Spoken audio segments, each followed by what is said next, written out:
Opo.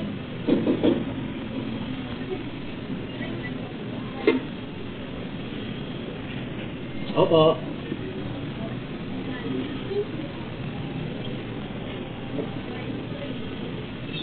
I-Brian po. Brian, order po. Jollibee. Binayaran na yan. Apo, kabayaran pa rin po ulit.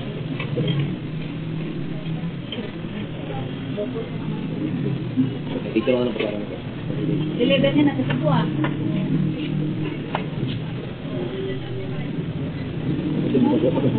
Ay, baka mamulit ng baitan mo.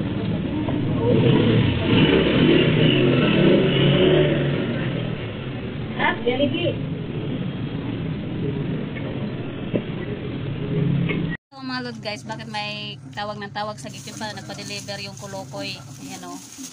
Tinatanong ko ako, akala ko ako papabayarin ng pa-Jollibee niya. Ayan. Sino nagbigay sa inyan? Daddy ko. Ito pa mga lord guys, nagpadala yung daddy namin ng Jollibee. Nasa Cebu pa siya. Ayan. Alam niyo kung bakit? Padala siya.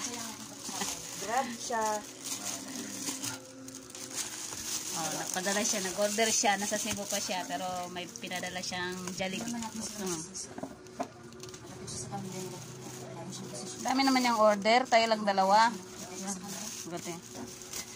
Hindi ko alam kung bakit. Ano. So, ito yung... Spicy. May pinadala siyang spicy, taka... Ayan. Ewan ko kung ano ito, pero Spaghetti. family pan. Spaghetti yan. Spaghetti ba? Pa-birthday daw ni Mr. kahit nasa Cebu siya. Ayan. Parang gusto ko na tikman na. So, thank you so much. Nakaalala pa pala yung Mr. ko sa kaarawan ko ngayon kahit kami lang ng anak ko. Ayan. May pa-Jollibee pa si Mr. So, ayan yung double skin namin. No? Bumanat na si Kulukoy. Sarap eh. Kain tayo mga lord guys. Ayan yung pa-birthday ng aking Mr. kahit nasa Cebu. Ayan, kain tayo.